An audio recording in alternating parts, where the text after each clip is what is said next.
चल कुंडली धारामापी में अगला प्रकार है किलकित कुंडली धारामापी, जिसे हम वेस्टर्न धारामापी के नाम से भी जानते हैं। इस वेस्टर्न धारामापी में भी आयताकार या वृत्ताकार कुंडली होती है, जिसे कि चुंबकीय क्षेत्र के समांतर रखा जाता है। आइए इसकी संरचना को देखते हैं।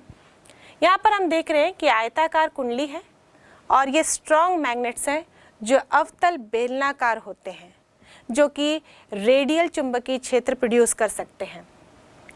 अब यहाँ पर देख रहे हैं इस कुंडली के जो दो छोर हैं, ये दोनों छोर दो स्प्रिंग की सहायता से दो किलकों के बीच में फंसे हुए हैं, इसलिए इसका नाम किलकित कुंडली धारामापी रखा जाता है।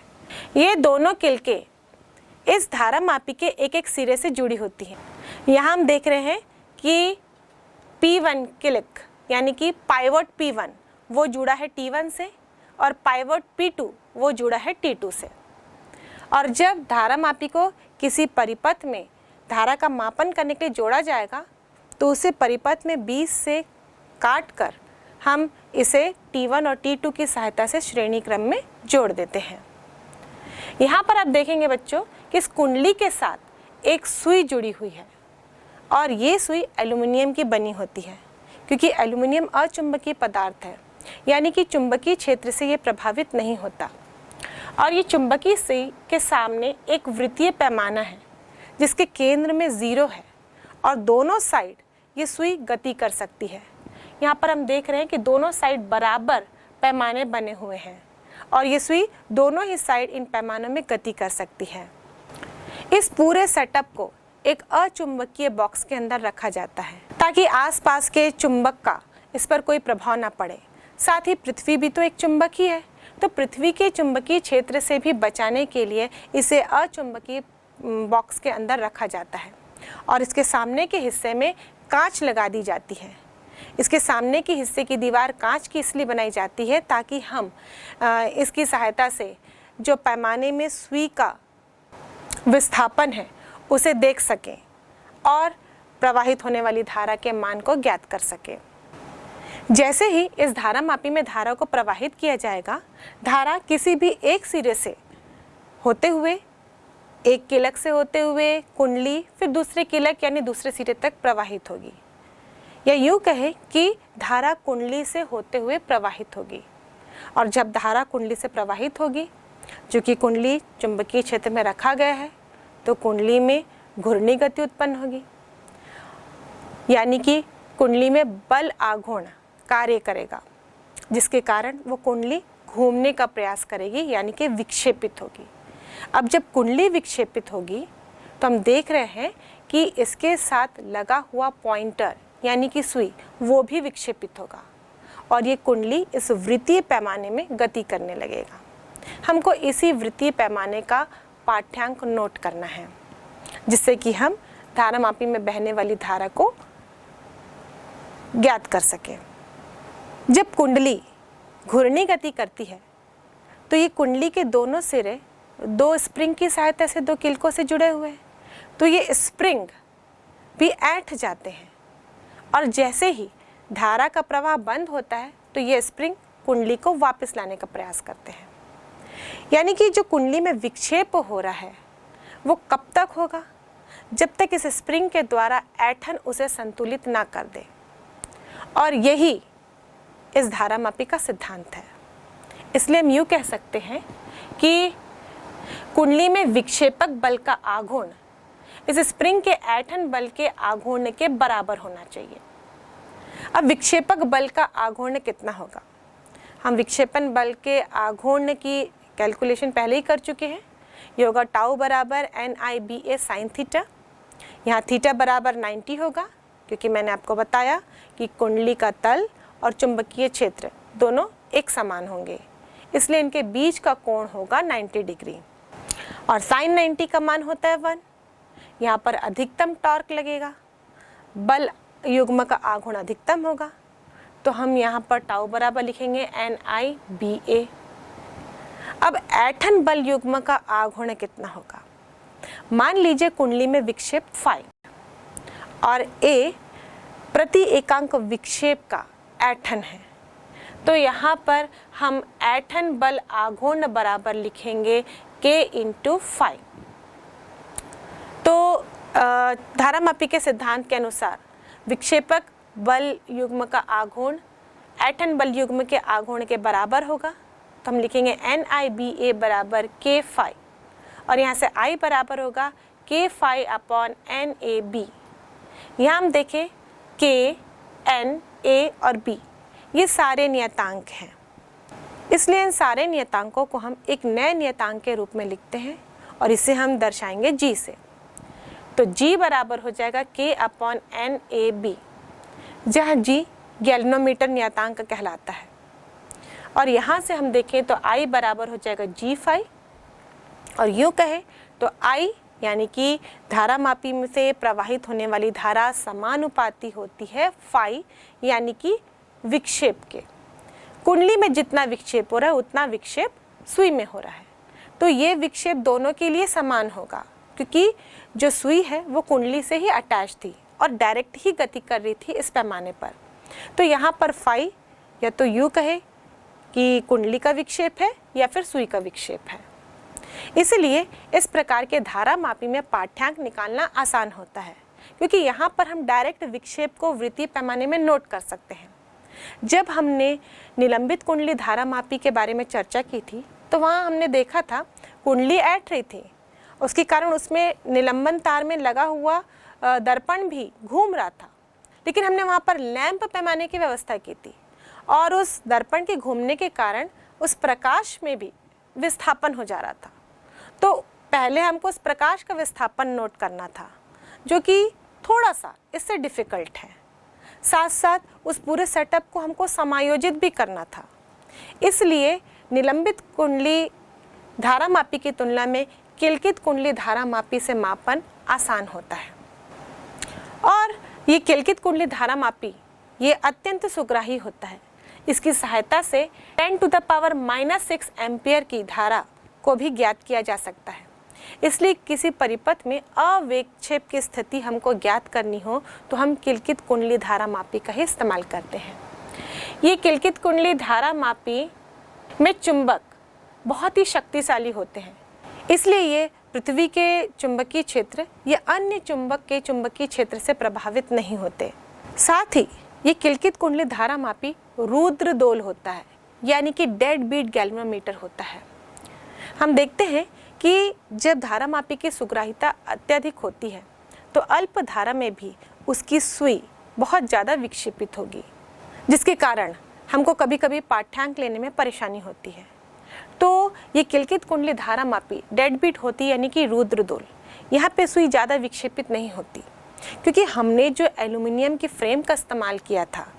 जो कुंडली बनाते हम वो तांबे की तार को एल्युमिनियम के फ्रेम में लपेट कर बनाई जाती है, चाहे वो फ्रेम आयताकार हो चाहे वृत्ताकार हो।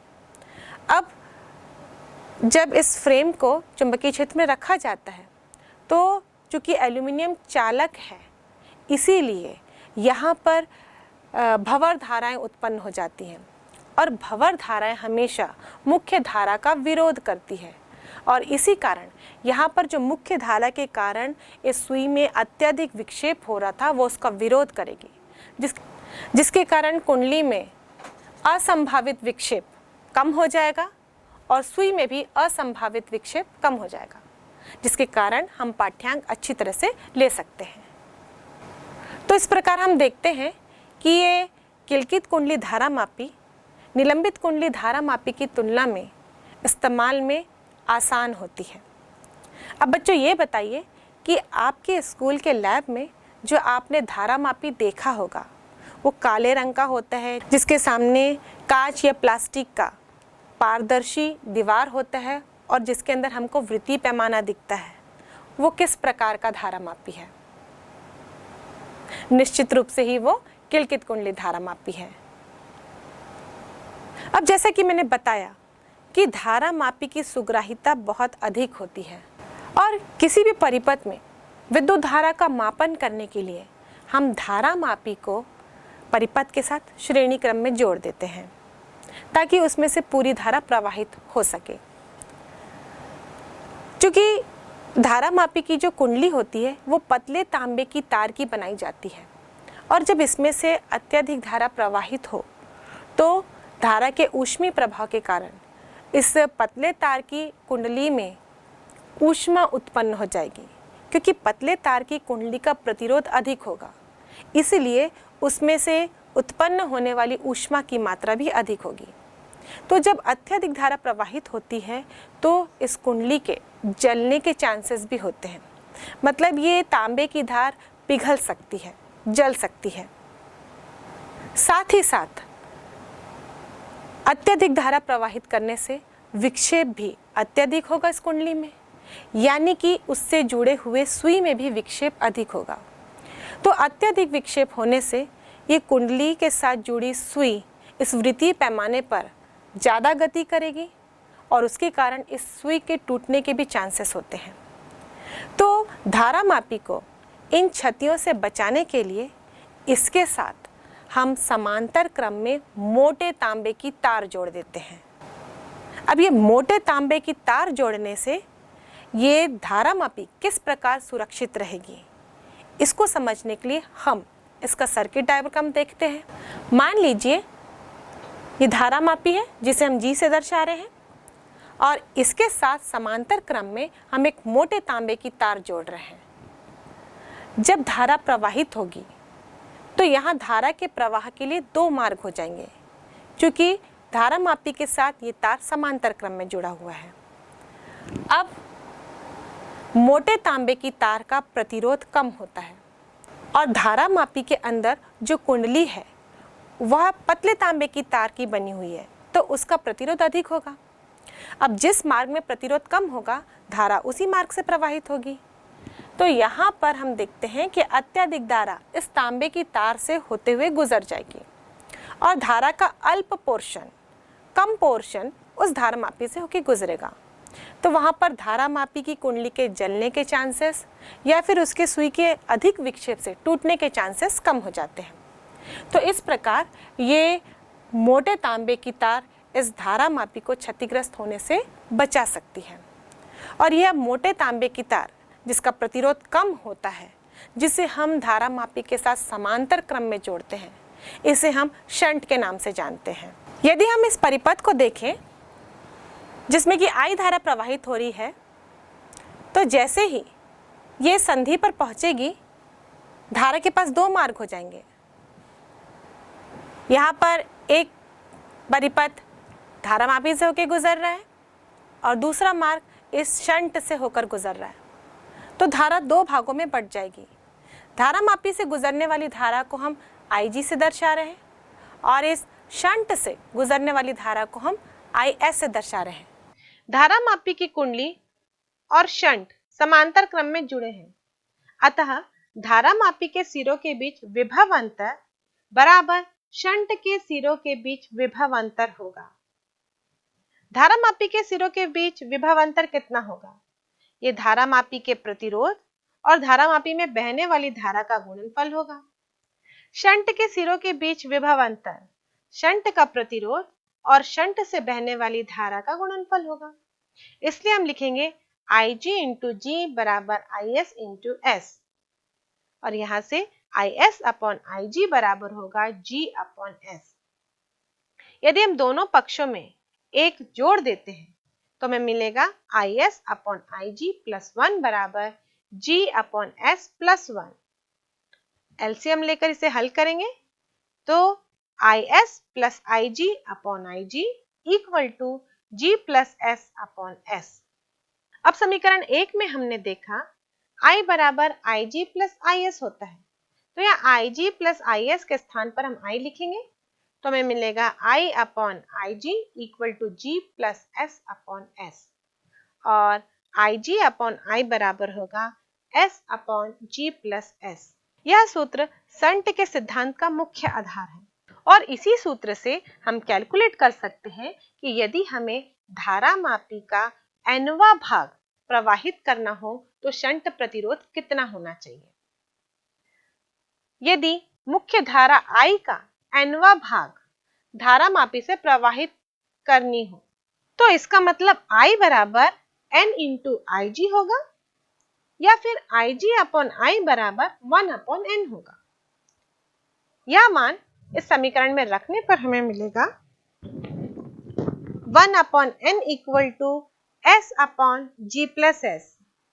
इसे त्रियक गुणन करके हल करते हैं तो हमें मिलेगा NS बराबर G+S।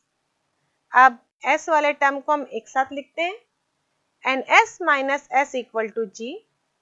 S कॉमन लेने पर S ब्रैकेट के अंदर n-1 इक्वल टू G, और यहाँ से S बराबर होगा G/n-1। यदि हम मुख्य धारा के nवें भाग को धारामापी से प्रवाहित करना चाहते हैं तो शंट के प्रतिरोध को धारामापी के प्रतिरोध का n-1वां भाग होना चाहिए, और यही शंट का सिद्धांत है।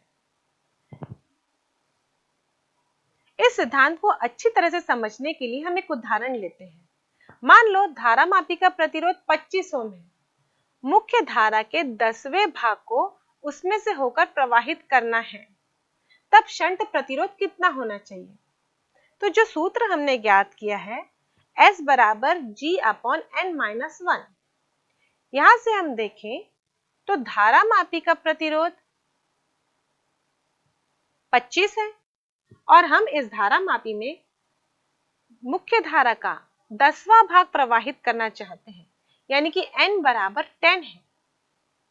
तो शंट प्रतिरोध S बराबर होगा 25/10-1, यानी कि 25/9। इसे कैलकुलेट करेंगे तो ये होगा 2.78 ओम।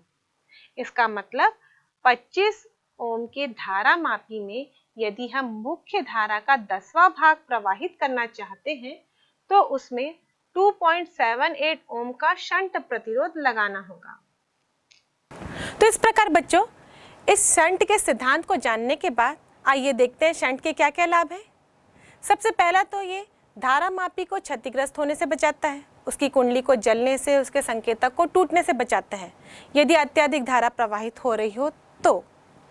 दूसरा, धारामापी को किसी परिपथ में श्रेणी क्रम में जोड़ा जाता है जिससे कि हम धारा का मापन कर सके।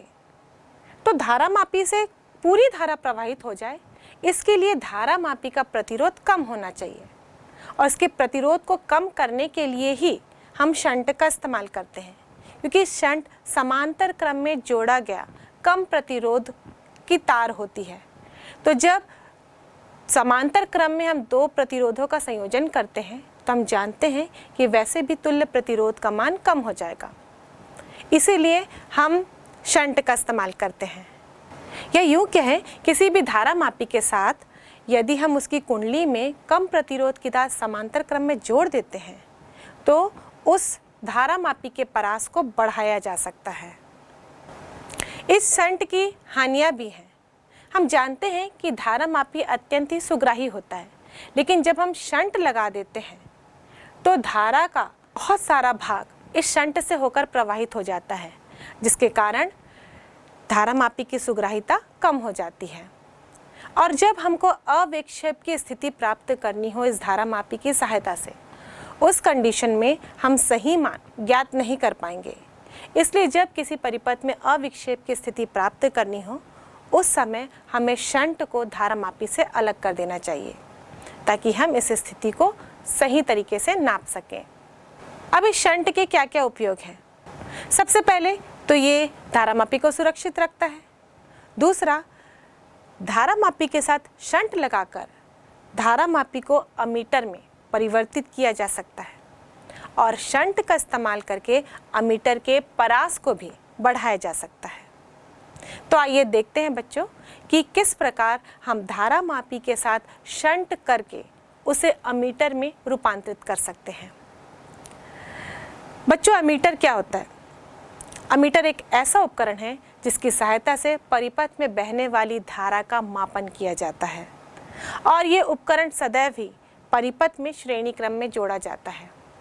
आपने अपने स्कूल के लैब में भी देखा होगा बच्चों, ये काले रंग का बॉक्स होता है और जिसमें कांच की या प्लास्टिक की सामने दीवार होती है, जिसके अंदर हम वृत्तीय पैमाने को देख सकते हैं और इसकी सहायता से हम धारा के मान को नोट करते हैं। जब भी इस अमीटर को हम परिपथ में जोड़ते हैं तो श्रेणी क्रम में जोड़ते हैं।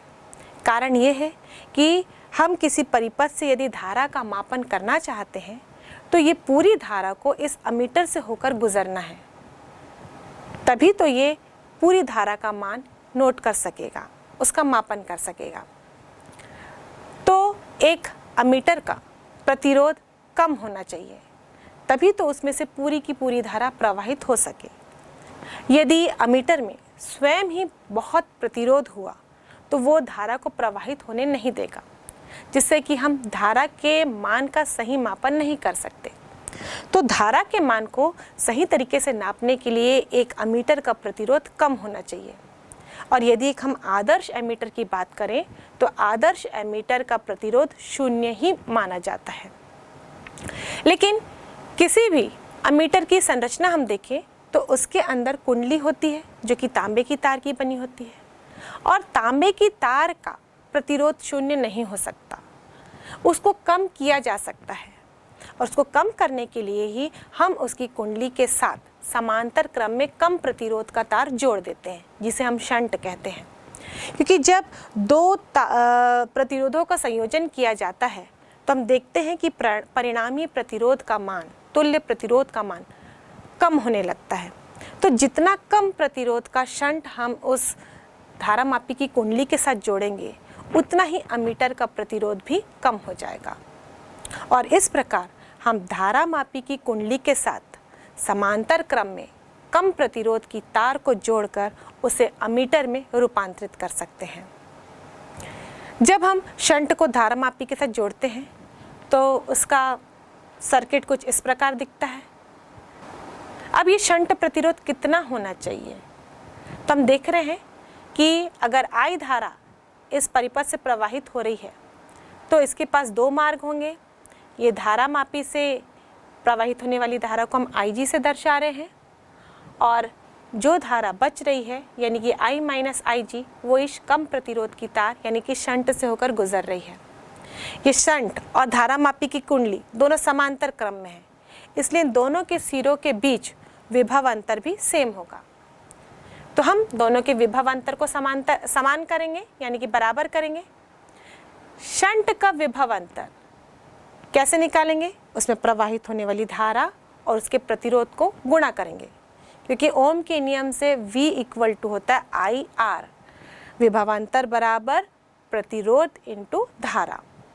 तो शंट से प्रवाहित होने वाली धारा I माइनस IG है, इसका प्रतिरोध S है, तो ये शंट का विभव अंतर बताएगा, बराबर धारामापी से प्रवाहित होने वाली धारा IG है, इसका प्रतिरोध G है, तो हम लिखेंगे IG इंटू G। यहाँ से S बराबर होगा IG upon I minus IG into G। और इस सूत्र के अनुसार हम देखें तो S शंट लगाकर 0 से लेके I परास का अमीटर का निर्माण किया जा सकता है, यानी कि धारामापी को 0 से लेके I परास के अमीटर में रूपांतरित किया जा सकता है। अब इस पूरे अमीटर का कुल प्रतिरोध कितना होगा, यहाँ पर हम देख रहे हैं कि कुंडली की तार और ये शंट दोनों समांतर क्रम में जुड़े हैं, तो अमीटर का कुल प्रतिरोध हो जाएगा 1 अपॉन RA बराबर 1 upon S plus 1 upon G, या RA बराबर होगा GS upon G plus S। तो इस समीकरण से हम अमीटर के कुल प्रतिरोध का कैलकुलेशन कर सकते हैं। अब हम धारामापी को मिली एमीटर में किस प्रकार कन्वर्ट करेंगे।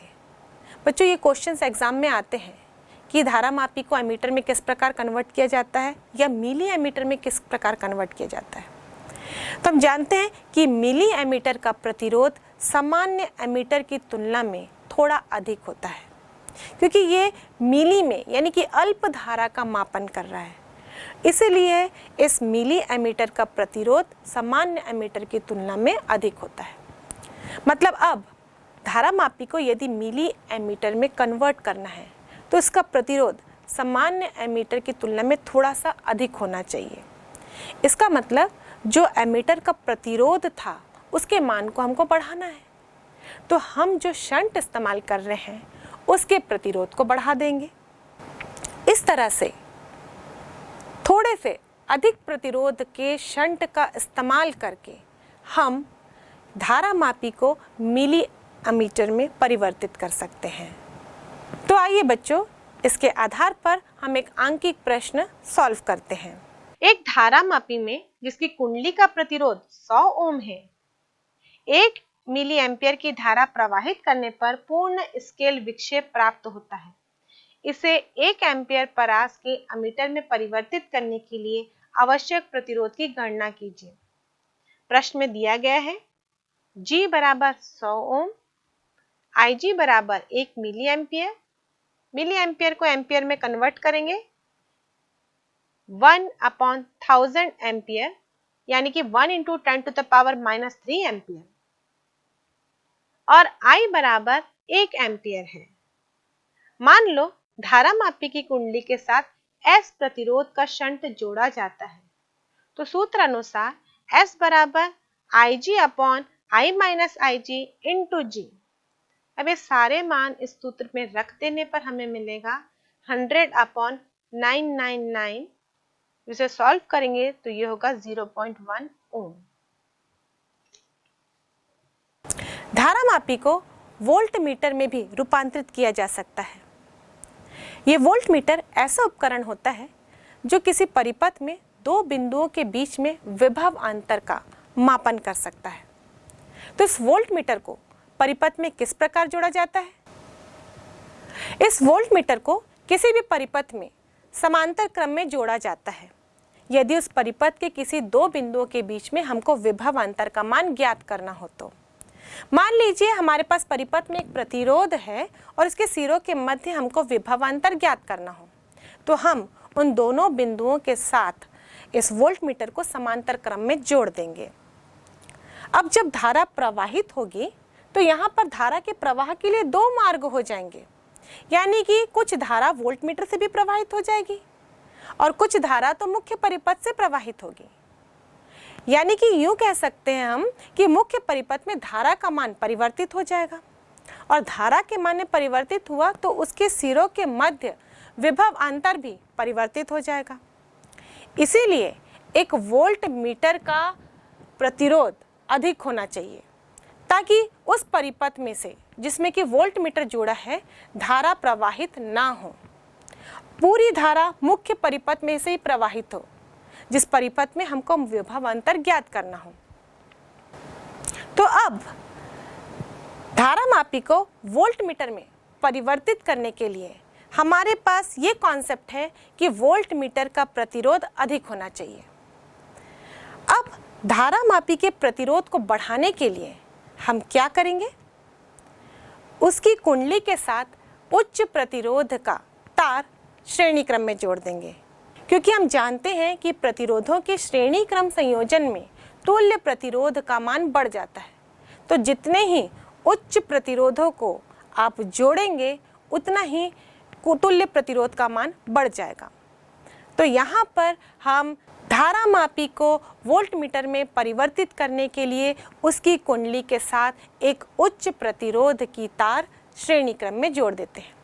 जब उच्च प्रतिरोध की तार श्रेणी क्रम में जोड़ी जाती है तो धारा के प्रवाह के लिए केवल एक ही मार्ग हो जाता है इस वोल्ट मीटर से जिसका प्रतिरोध बढ़ चुका होता है, और इसीलिए इस वोल्ट मीटर से धारा प्रवाहित नहीं होती और ये वोल्ट मीटर किसी भी परिपथ में दो बिंदुओं के बीच में विभव अंतर का मापन अच्छे तरह से कर सकता है। यूँ कहें कि एक आदर्श वोल्ट मीटर का प्रतिरोध अनंत होना चाहिए, मतलब उस परिपथ में से कोई भी धारा प्रवाहित नहीं होनी चाहिए। इस परिपथ को हम देखें तो ओम के नियम के अनुसार V = होता है IR। तो इस वोल्ट मीटर का विभव V बराबर हो जाएगा IG × टोटल प्रतिरोध। यहाँ पे प्रतिरोधों को श्रेणी क्रम में जोड़ा गया है, तो यहाँ पे हम लिखेंगे G + R, जहाँ पर G धारा मापी का प्रतिरोध है और R ये उच्च प्रतिरोध है जिसको हमने धारा मापी की कुंडली के साथ श्रेणी क्रम में जोड़ा है। तो यहाँ से R बराबर हो जाएगा V/IG - G। मतलब इस R प्रतिरोध की तार को जोड़कर हम किसी भी धारा मापी को 0 से लेकर V वोल्ट के परास के वोल्ट मीटर में कन्वर्ट कर सकते हैं। और इस प्रकार इस वोल्ट मीटर का कुल प्रतिरोध हो जाएगा RV बराबर R प्लस G। अब मान लीजिए हमको धारा मापी को मिली वोल्ट मीटर में कन्वर्ट करना है। हम जानते हैं कि मिली वोल्ट मीटर का प्रतिरोध वोल्ट मीटर की तुलना में कम होता है। मतलब अब हमको इस प्रकार व्यवस्था करनी है कि धारा मापी को वोल्ट मीटर में रूपांतरित करते समय उसका प्रतिरोध कम हो जाए। तो हम जो प्रतिरोध इस्तेमाल कर रहे थे उच्च मान का, उस मान को हमको थोड़ा सा कम ले लेना है। मतलब समान वोल्ट मीटर में जितने प्रतिरोध की तार हम इस्तेमाल करते हैं उससे कम प्रतिरोध की तार हम मिली वोल्ट मीटर बनाने के लिए इस्तेमाल करेंगे।